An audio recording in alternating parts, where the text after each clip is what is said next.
The night, much like others before it, had been chaotic and loud, but this one felt different. Some moments in life carve themselves into your memory so deeply, no matter how much you try to erase them. This was one of those moments, the night where everything blurred, boundaries dissolved, and nothing would ever be the same again. When I arrived home, the first rays of dawn were peeking through the curtains. I could barely stand. My mind was clouded, my body exhausted, but my thoughts were an unbearable whirlwind. I was still wearing the tight black mini dress I'd chosen for the party. Sleeveless with a plunging back, it hugged every curve, commanding attention wherever I went that night. But as I caught my reflection in the mirror, all I could see was the emptiness in my eyes. My makeup had smeared, and my hair was a mess, but none of that mattered. The loneliness inside me overshadowed everything else. My mom, as always, was sound asleep in her room. My mom, at 45, was a woman who had endured so much. My dad left when I was 5, abandoning us as if we were nothing. Despite the pain, she held her head high and built a life for us. Yet I knew the cracks it left in her, the scars she hid so well. And then there was Connor, her second husband. Connor changed everything about our home when he entered it 3 years ago. At 51, Connor was a man who exuded confidence and control. He looked far younger than his age, with his athletic build, perfectly styled dark hair speckled with gray, and that air of quiet strength. He was charming in a way that made everyone around him notice. But what struck me most was how much he cared for my mom, for me, for this family. And truthfully, I wasn't sure how to deal with the feelings I'd started to develop for him. When I walked into the house, the living room light was on. There he was, sitting on the couch, a book in his hands, the collar of his shirt undone. His eyes, dark and intense, immediately found mine as I stumbled through the doorway. There was something unspoken in his gaze. Concern, disappointment, but perhaps something else, something I didn't dare to name. "Do you even know what time it is, Alessandra?" he asked, his voice calm but carrying the weight of unspoken frustration. This again. I couldn't answer. My heels clicked unsteadily against the hardwood floor as I tried to hold my balance. His eyes stayed on me, assessing every detail. My smeared makeup, the disheveled state of my dress, and the way I couldn't even meet his gaze. "Connor, please," I managed to whisper, though I wasn't sure what I was even asking for. Before I could finish, he rose from the couch and took a few deliberate steps toward me. He was so close I could smell him, an earthy, woodsy scent that felt safe, grounding. My heart raced in a way I couldn't control. "You can't keep doing this," he said, his tone soft but undeniably firm. "Have you even thought about how your mom would feel if she saw you like this?" His words hit me like a punch to the gut. My vision blurred as tears welled up in my eyes. "You don't understand," I whispered, my voice trembling. "I feel empty, and I don't know how to fill that emptiness." For a moment, he froze. Something flickered in his eyes, a tenderness that made my chest ache. "Alessandra," he said, his voice softer now, almost breaking. "I can't just stand by and watch you destroy yourself." My legs gave out, and I collapsed onto the couch behind me. The tightness of my dress only made me feel more vulnerable. He crouched down beside me, his eyes level with mine, and the air between us grew heavier, thicker. "You're beautiful, Alessandra," he said, his voice carrying both admiration and frustration. "You're special. How could they not see that? But you can't do this to yourself." His words stirred something deep within me. The way he looked at me, the way his voice carried a mix of care and restrained emotion, it was unlike anything I'd ever felt. My breath hitched as I met his gaze, and I knew in that moment that nothing would ever be the same again. Before this story gets even crazier, don't forget to subscribe to my channel and turn on notifications for more. Your support through comments and likes at the end of the story means so much to me. The moment he picked me up in his arms, I felt every wall I'd ever built around myself come crashing down. Even through my tight dress, I could feel my body swaying slightly in his strong arms as he carried me to my room. The warmth radiating from him surrounded me, pulling me into a strange sense of peace. It was a feeling no one had ever given me before. Growing up, father being hurt by men over and over, Connor's strength, his presence felt like magic. And yet, I had no idea how much he would change my life or what I'd end up doing for him that would take everything even further. He gently laid me down on my bed. The hem of my dress had ridden up above my knees, but his eyes, always careful, always controlled, didn't linger.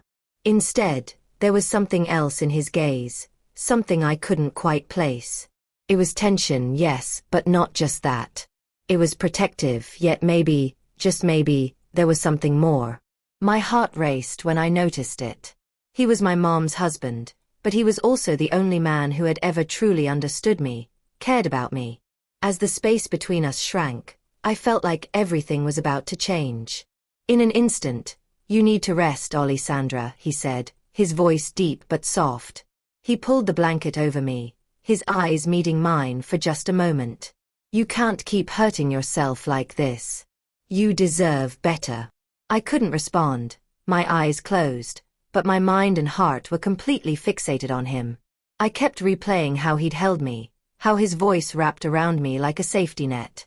Was it just trust, or was it something else entirely? I didn't know, but I did know one thing. My feelings for Connor shifted that night, and everything was about to get more complicated. Spending more time with Connor had become a new habit for me. My mom, Elisa, seemed lost in her own world. She had changed so much. She used to be so full of life, but the weight of the years and the marks of loneliness had turned her into someone else. Connor, though, was still vibrant, charismatic, and brimming with a fire he tried to suppress that made him even more fascinating. Our conversations grew longer and deeper with each passing day. We'd spend hours at the kitchen table drinking coffee, talking about everything and nothing. Sometimes we'd put on a movie in the living room and discuss it afterward. These small moments, which might have seemed insignificant, were the ones that strengthened the connection between us. Every word Connor said pulled me in more. Every little movement, every glance left me searching for meaning. And as a woman, I could sense his feelings for me too. In his silences, in the subtle but intentional looks he gave me. There was something there, something that thrilled me. I thought everything was fine, finally falling into place. My interest in partying was fading. I was drinking less, and I was coming home sober. The time I spent with Connor opened up a new world for me. Our talks gave my life meaning again. But that night, that one night where I messed it all up, that was the night everything unraveled. As I drifted from one party to another, there was an emptiness inside me. My feelings for Connor had become unbearable. I couldn't tell him. How could I? He was my mother's husband, but at the same time, he was the only real, solid connection I had in my life. This mess tore me apart so much that I drank more than I ever had that night. By the end of it, when my friends realized they couldn't handle me anymore, they called Connor, and that changed everything. When Connor brought me home, all I felt was shame. My eyes were half closed, my dress was wrinkled, and my makeup had run down my face. I didn't even notice that my mom wasn't home. Connor grabbed me by the arm and guided me into the living room, but this time his touch felt different. It was firm, but there was an underlying sense of deep concern. "Alessandra, what is this?" he said, his voice rising with anger. "Why? I thought we were past this. I thought you were happier now, that you were feeling better. I've been trying to help you, but this again." The disappointment in his voice shook me. I looked at him as I struggled to stay on my feet, but the words caught in my throat. The look in his eyes froze me in place. He was angry, yes, but there was something more. He took a deep breath, ran a hand through his hair, and covered his face for a moment. "Why, Alessandra? Why are you doing this to yourself?" he asked, his voice softer this time, but the disappointment was still painfully obvious. For a moment, I opened my mouth, but no words came out. Then, fueled by the courage the alcohol had given me, I let all my barriers fall. "Because I'm in love with you, Connor," I said. My words echoed through the room like a sledgehammer. Connor's face froze for a moment. His eyes widened in shock. But I didn't stop. I took a step toward him and placed my hands on his chest. "I'm in love with you," I repeated, this time quieter but with more determination. Then suddenly, without thinking, I pressed my lips to his. My kiss carried all my chaos, my feelings, and everything I had bottled up inside me. I had no idea if he would accept this moment or push me away, but I let myself go entirely. The second my lips touched his warmth, it felt like the entire world had stopped. But at the same time, I knew this was the moment everything would change. Nothing would ever be the same again. Connor froze for a moment. He seemed unsure of what to do in the face of my kiss. Slowly, he placed his hands on my shoulders and gently pushed me back, but there was no harshness in his movements, just hesitation. When his eyes met mine, that familiar protective look was still there, but underneath it, something else lingered. "Alessandra, you're too drunk," he said, his voice soft but rough. "You think you feel this way because you're not in control right now. Tomorrow morning, when you wake up, you might regret this." Hearing those words lit a spark of anger inside me. Despite the haze of the alcohol, my thoughts became crystal clear. "No, Connor," I said, my voice steady. "This isn't the alcohol talking. These feelings didn't just show up tonight. I've felt this way for a long time, and I'm tired of trying to suppress it." The expression on Connor's face shifted. He was caught between shock and indecision. He tried to look away, but I didn't let my gaze leave him. "I'm not just some fleeting mistake to you," I continued. "You've always been there for me. You've tried to understand me. Even my mother never did that. But you've always seen me." Connor took a deep breath but said nothing. My eyes filled with tears, but I didn't back down. "Connor, please listen to me. I see how lonely you are with my mom. I see how her spirit has faded, and you're too good of a man to say it to her. But you can't hide it from me. I know you're lonely because I'm lonely too, and we found each other. Why are you fighting this?" My words echoed through the room. Connor's expression softened. The indecision on his face seemed to give way to deep sadness. His arms fell to his sides, but his eyes stayed on me. I stepped closer, placing my hands on his. "You feel it too, don't you?" I whispered. "Don't deny it, because you do feel it just like I do." Connor's shoulders slumped. In that moment, it felt like something inside him had broken. His eyes locked onto mine again, and that familiar pull was back. He took a deep breath, and finally, as though all the resistance inside him had shattered, he leaned in toward me. His lips found mine again, this time with more determination, more intensity. The space between us completely disappeared. His kiss unleashed every emotion he'd been holding back. His hands slid around my waist, pulling me close. In that moment, the world stopped. All our loneliness, our frustrations, our doubts, they all melted away as I found myself wrapped in his arms. Connor's voice reached my ear in a soft whisper.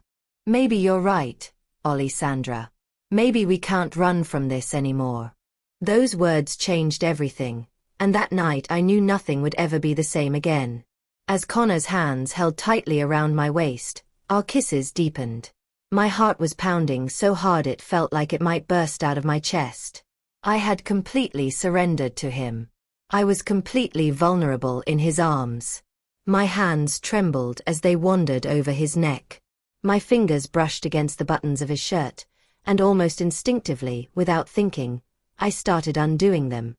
"Connor," I whispered, my voice breathless, but I didn't even know what I wanted to say. I just wanted to stay in that moment. In that instant, it felt like all my past, all my fears had been erased. I slowly slid the straps of my mini dress off my shoulders. As the fabric glided down my skin, Connor's eyes stayed fixed on me. The determination and pull in his gaze made everything feel even more intense. "You're so beautiful, Alessandra," he whispered, his voice full of deep, raw passion. Hearing those words took my breath away. I let myself sink slowly onto the couch, Connor's strong hands supporting my waist. His broad frame completely consumed me. Beyond just feeling safe, I felt special, wanted in a way I hadn't experienced before. As Connor leaned down toward me, I couldn't take my eyes off him for even a second. His chest, firm and muscular, perfectly matched his powerful frame, and the strength that surrounded me both terrified and mesmerized me. When he tossed his shirt aside, he paused for a moment and looked at me. "Are you sure, Alessandra?" he asked, his voice soft but carrying so much depth. My eyes locked onto his, and a small smile tugged at the corner of my lips. "I've never been more sure," I said, my voice coming out like a whisper.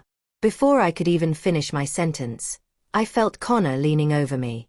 One of his knees was braced on the edge of the couch, the other planted firmly on the floor. Feeling his weight, his presence was more overwhelming than anything else. As he leaned closer, the warmth of his skin brushing against mine sent a shiver down my spine. I started to feel something huge inside me. As Connor moved slowly, he looked at me with eyes full of love. Everything was so beautiful. "I don't feel alone for the first time," I whispered to Connor. "For the first time, I don't feel alone." "Would you believe me if I said I don't either?" Connor said softly, also out of breath. After that, we both let go of everything. I felt a warmth growing inside me. My hands slowly wandered over his back as Connor's strong arms held me tightly. It felt like we were the only two people in the world. In that moment, nothing else mattered. It was just him, just me, and the intensity of that moment washed away all reality. Connor lay back on the couch, holding me close, with my head resting against his chest. I could hear the steady rhythm of his heartbeat. All the chaos and noise seemed to vanish in an instant, leaving only the peace of this moment. I gently ran my fingers over his strong arm, feeling like I'd found a safe place within him. "Connor," I whispered, the words barely making it out of my mouth. "What happens now? Where are we going?" "Alessandra, I don't want you to think about what happens today, tomorrow, or the day after," he said, his voice filled with deep compassion. "Don't let that feeling of loneliness you've been carrying for so long weigh you down anymore. Tonight, I want you to set it aside. Right now, feel that you're not alone, and let that peace carry you to sleep." His words broke through every defense I had left. A few tears slipped down my cheeks, but I couldn't stop myself from smiling. I had never felt so safe. For the first time, I truly felt seen, understood, and cared for. "Thank you," I said, closing my eyes. "Thank you for making me feel so special." I felt Connor's lips press softly against my hair. "You've always been special, Alessandra," he said, his voice reaching my ear like a gentle whisper. In that moment, nothing else in the world mattered. I closed my eyes and let myself get lost in his warmth. A peace I hadn't felt in so long wrapped around me as I drifted into a sweet sleep, Connor's steady breath echoing softly in my ear. That night, for the first time, I slept knowing I wasn't alone and that someone cared for me more than anything. And that feeling was more precious than anything else. But the next morning, with its unknowns and uncertainties, was still waiting for us. I knew this story wasn't over. It couldn't be. But for that moment, we left all the questions about the future in silence. Make sure to follow along because this story doesn't end here. Just stay tuned. Don't forget to hit the follow button, turn on notifications, and leave a comment about this story.